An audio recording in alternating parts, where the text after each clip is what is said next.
Now on BBC One, containing some discriminatory language, Panorama.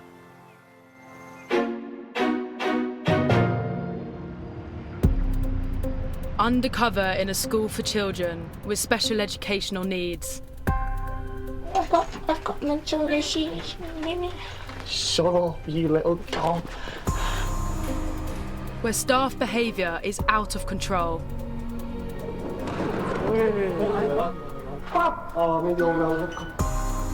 Children are mocked. I'm the best footballer. I am. You're the best footballer in a disabled school. Well done, you. And some physically abused. It makes me feel sick. What you see is an adult enjoying power. I can see absolutely no reason for manhandling that child. The owner is focused on making money. My plan is to invest £1 billion educational vision in the country. Parents whose children go to the school say it's time for action. I think the school needs to be closed down. I think people need to be held accountable.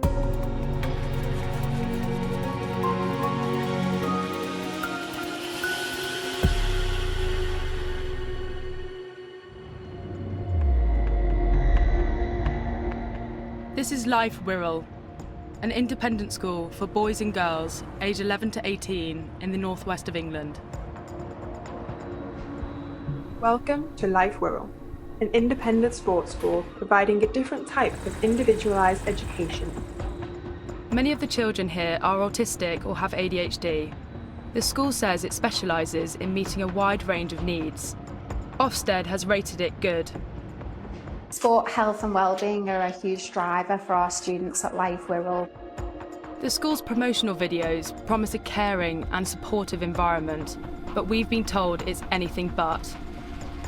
My name's Sue Peacock and I work as an independent SEND advocate. I've directly supported 2 children at the school and I was told how traumatised those children were because of those experiences. Wirral Council funds places at the school. In February last year, Sue helped one of the pupils raise her concerns with the authority. She stated, I will never set foot in Life School again because of peer-on-peer abuse I witnessed. Teacher-on-student abuse, physical restraints, police style, lack of understanding about disabilities, staff saying incidents are not as bad as described. The council says it investigated and spoke to children and parents. There were some concerns, but most gave positive reports about the school. But a year later, whistleblowers have told us serious concerns remain. So I'm going undercover to investigate. I tell the school I'm interested in getting into teaching. Hello, how are you? They offer me work experience, helping out with sporting activities. My immediate boss is Ollie, the head of sport. He represented Team GB at the 2016 Paralympics. I don't see much teaching going on. Instead, the children are regularly mocked. You shout, non-stop. Yeah, You squeal. Don't know why, I don't get it. That doesn't mean you're scrubbing. And you smash your head on doors, and your feet go. What do you hear? Because he wants to get into a door but he can't get through. That's why we get no better because you're insulting us. Children with special educational needs sometimes have an Education, Health and Care Plan, or EHCP. It sets out the support they need. The number issued has more than doubled to nearly 600,000 in the last 9 years. The number of pupils with EHCPs in independent schools has risen by around 160% since 2015. I'm in the office with Head of Sport, Ollie, and the school's mental wellbeing coach, Dan. I should teach you just have a look on it. Yeah. It's so easy to teach kids shit. Yeah. Especially in these things because they're so deaf. Like it's not like anything intense, is it? Like stupid. All you gotta do is make it semi-fun. And then just listen. Even in front of the children, the mental wellbeing coach doesn't hold back. I hear him insult a pupil with an offensive term, flid. I quickly switch on my camera to capture what happens next. I was thinking the meaning of the flip then. Hey Sam, mate, you're pissing me off. Just get out there, don't go in the laptop. I'm not the arse, where you go. Flip meaning, and I'll figure it. I don't know what it means, so you just want to be stupid. Just slang offensive to describe a stupid physically uncoordinated person. I asked Dan about it later. I told him flip. And he was like, I've got this back here. Can't go with that. I don't even know what flip means. He really thought. I shouldn't have really told him that, but... The next day, I'm in the school kitchen and hear Dan being offensive about pupils again. There's some from retards, but not. And then I say stuff, like, chill out. Dame Christine Lenehan has worked with children with special educational needs for decades. She's agreed to look at some of my footage. I told him flip. And he was like, I've got this back here. Can't go with that. Well, it's just unacceptable, isn't it? You know, imagine if that was your child. Imagine if that's what you overheard about you. It wouldn't really make you feel good, would it? And actually, it would make you angrier with the world. When actually we're trying to make these children feel supported and calm and able to progress. Hey Sam, mate, you're pissing me off. Just get out there, don't go in the laptop. You've got to wonder, haven't you, why these people are teaching? You know, there are other jobs you can do. Why do you want to spend your time working with a group of young people who you have no compassion for? It's the end of the day, and I'm sitting with mental wellbeing coach Dan and assistant sports coach Elliot in the school foyer. We're waiting for the last of the children to leave. See you later. When they start speculating about a pupil's sexuality. He said he's not gay, he's now gone up with 30% fan. He's gay. 70% cock. He's gay. And he said, like, you know, proper cake on. When the boy is off sick, I hear Ollie use another extremely offensive homophobic term about him. I thought you had tonsillitis. This time in front of another pupil. Symptoms of being a batty boy, eh? When the boy's back in school, I even see staff taunting him to his face. Look at your t-shirt. Come on, sex me. I'm on my way to meet the pupil's mum. It's going to be difficult, but I want to show her how her son's being treated. It's lovely to meet you. Oh, you too, Sasha. Thank you for doing this.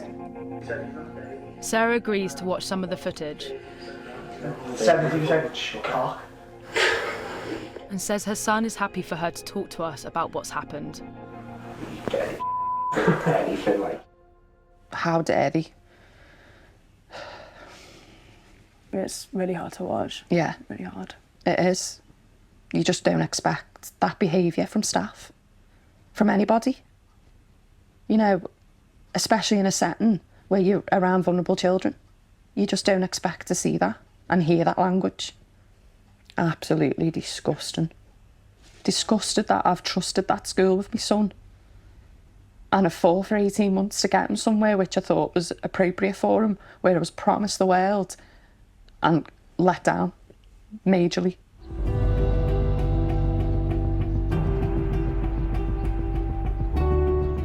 Some of the sports staff use highly sexualised language, and they don't seem to care who they aim it at.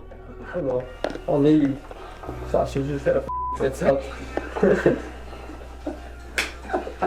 It's bad enough when they say this to me. I'm even more shocked when it's directed at pupils. Get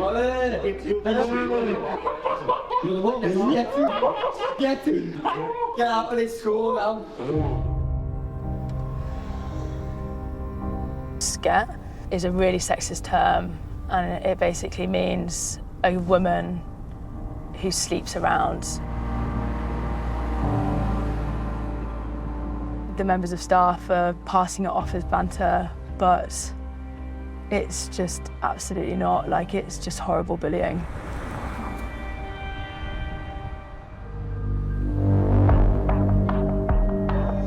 The school feels intimidating.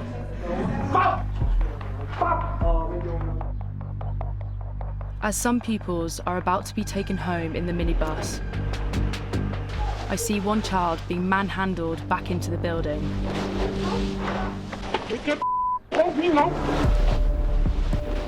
Two members of staff grabbed this kid and dragged him up the stairs into the hallway. This child was very heightened, kicking and, you know, swearing and things like that. It looks like a restraint. Children can be restrained to prevent violence or injury, using no more force than necessary. I didn't see what happened on the minibus, but the child is clearly distressed. This young boy was sat in the chair and he was just sobbing. There was no effort to try and understand why he's being upset or why he's being angry at staff. Dave, the behaviour mentor, doesn't seem to help. Another member of staff arrives and tries to calm the boy down. Later, she tells me she thinks her colleagues handled the situation badly. It's a thing that all of them do, which is they get angry. They've got to get angry when the kid, so the kid gets frightened. What doesn't work? With these kids, they get more and more and more upset. Bullying, but maybe they mean it, but that's what the kids see. They crowd round a child who's got sensory needs. And what you're seeing is staff who clearly are not trained effectively. You know, what they do is they make the situation worse rather than they make the situation better. Lawyers for Dave, the behaviour mentor, say the child was escorted back to the school for his own safety. They say the child had attacked their client and he was stood in front of this pupil to prevent him running into a glass door. This is Sarah Quilty, the head teacher. She also features in the school's promotional videos.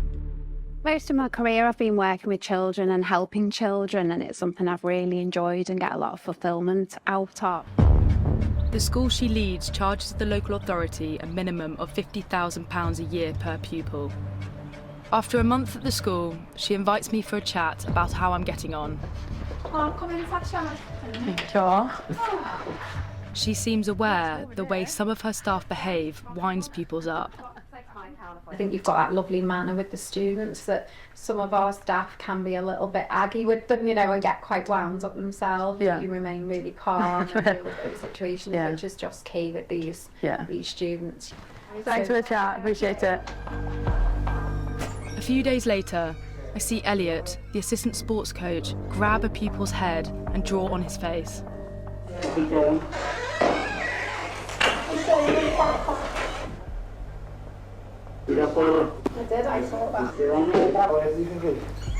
I'm really taken aback, but the head teacher doesn't appear bothered. You can't go around and draw on children's faces. You know, as far as I'm concerned, that's an adult assaulting a child with a head teacher grinning at it. Why is that appropriate? There's no respect for the young people. So I just think this environment is fundamentally unsafe. I see lots of examples of bullying and intimidating body language. This is Elliot, the assistant sports coach, demonstrating his attitude to pupils, very nearly punching me in the face as he does it. Oh, I've got mental issues. Shut up, you little dog. Hold close to my nose. Come on.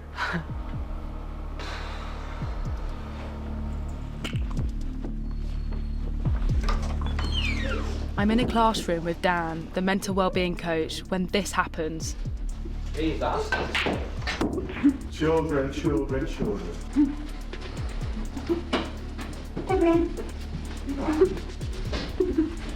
Tom, he's finished. I'm Tom. He's finished. What's this one? Do you know what? What's he doing? Dan knows what he's doing is wrong. I'll get in trouble with that. So is that how adults behave to young children? It shouldn't be, should it?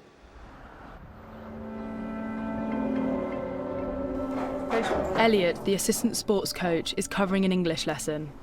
Out of nowhere, he grabs a pupil who's working quietly.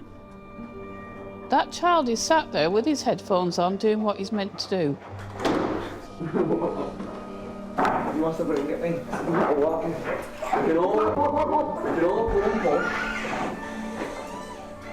He looks like he gets some sort of perverse pleasure out of it, doesn't he?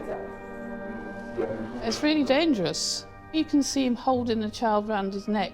It's a really, really unsafe position. It makes me feel sick. What you see is an adult enjoying power. I can see absolutely no reason for manhandling that child.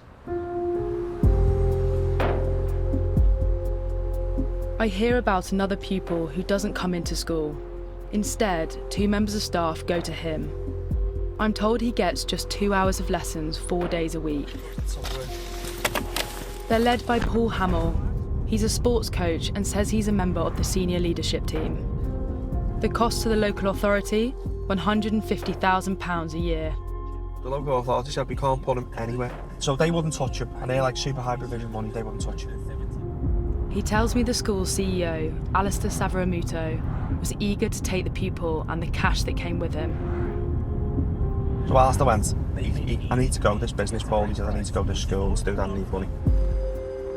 We take the pupil to a local football pitch for a kick around. As we're packing up, with the pupil standing right next to us, Paul Hamill talks to him with utter contempt. You're the best footballer in a disabled school. Well done, you. No, that's like being a pirate in a blind school. One of them works. I'm king here. The boys' grandparents, Rihanna and Phil, have also agreed to watch some of my footage. You're the best footballer in a disabled school. Well done, you. That's like being a pirate in a blind school. The only way he can feel good about himself is to bully and belittle and children. And he's got a serious problem. I think he's a disgusting human being. Rihanna has looked after her grandson since he was 18 months old, so he calls her mum. The school should provide a nurturing, calm and safe environment for him. But Paul Hamill has described the child as a little serial killer. Easy day, because you're going to down as well, but I had a bit of chat. Why did you give me the evening? Well, over now, but I still go. And he was nice to me. He was nice to me. After he's just said all that about a child. About a child. Our child. It gets worse. Paul tells me he once fantasised about how he would like to kill him, and the boy overheard. Like, the worst thing I probably said and got away with, and I thought he'd gone, and he forgot something was on his way back. I said, I'd love to drown him in the bath like a kid. You like to what? Love to drown him in the bath like a kid. I was going to Dan, I was all out, I was going, just the thought to squeeze the man, he's scratching my arms, trying to wriggle out. And he was there.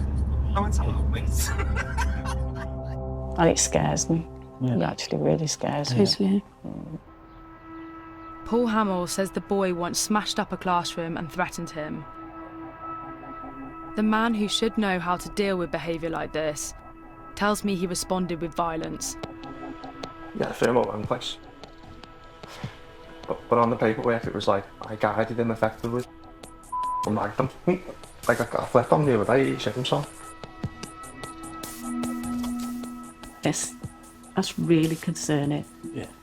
Because he is a violent, aggressive man. He should not be around children.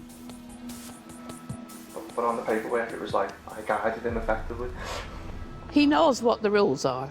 You know this, I guided him effectively. He knows how to fill in the reports. And yet, by the way he talks, he knows absolutely that he's breaking all the rules. I'm hoping as a result of your filming, nobody will ever employ him in education again.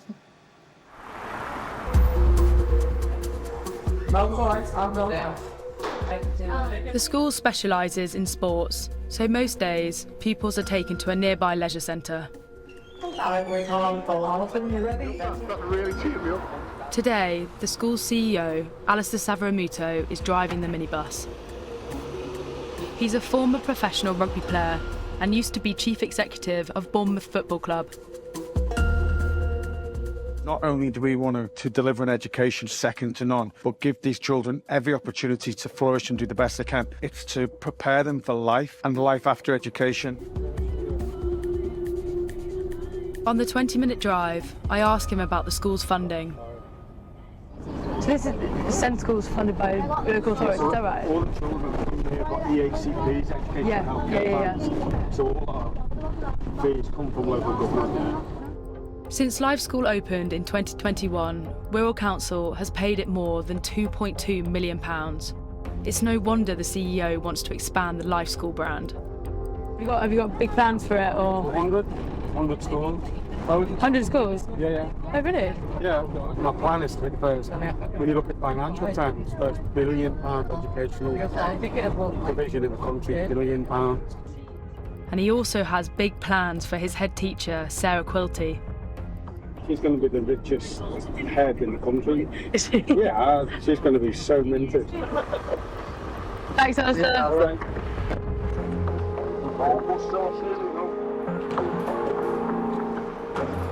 Inside the sports centre, Ollie, the head of sport, gets a child in a headlock.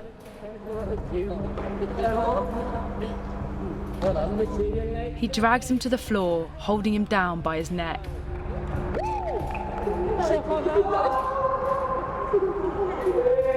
After the child gets up, Ollie mocks his reaction and then shoves him back down to the ground. The boy seems to be in pain and holds his ankle. Dan tells me he's worried it's broken. Luckily it's not, but if it had been, he says he'd help cover up what happened. As well?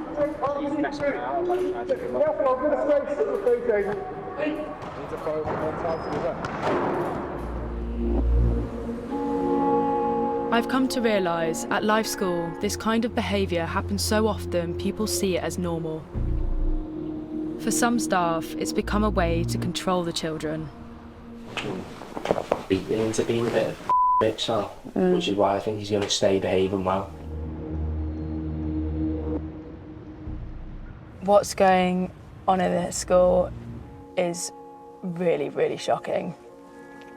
These vulnerable kids are meant to be coming to this school to get an education, and instead they're getting aggression, bullying, and even violence from the members of staff.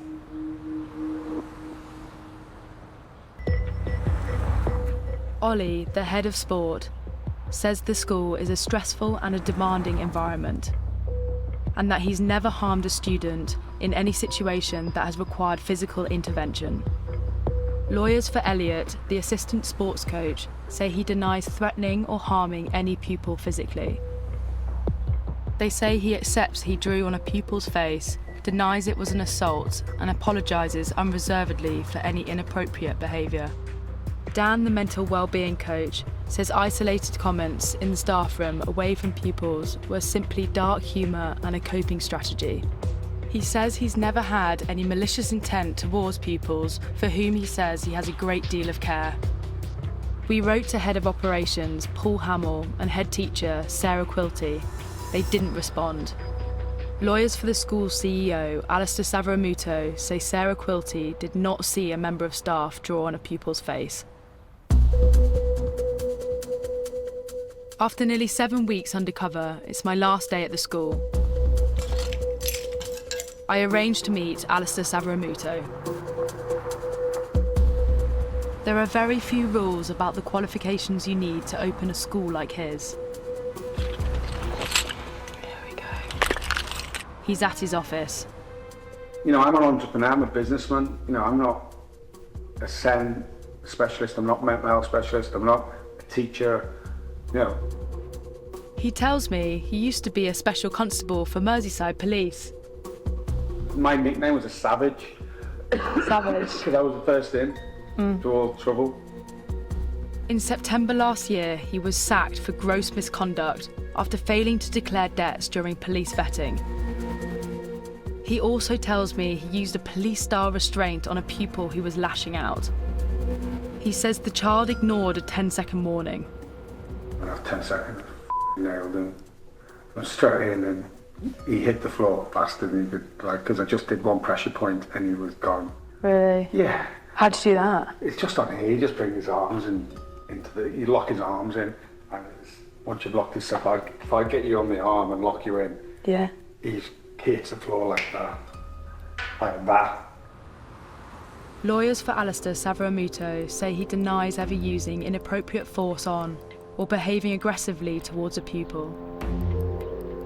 They say securing funding for teaching pupils off-site is not about growing the business, but specifically to meet students' educational development. They say staff are suitably trained and the school has an excellent reputation transforming pupils' educational experience. Alistair Savaramuto says he doesn't condone the behaviour revealed by the programme, and 5 members of staff have been suspended and will face disciplinary action. I shared the results of our investigation with Special Educational Needs Advocate Sue Peacock. Knowing now what has been happening since you raised your concerns, how do you feel?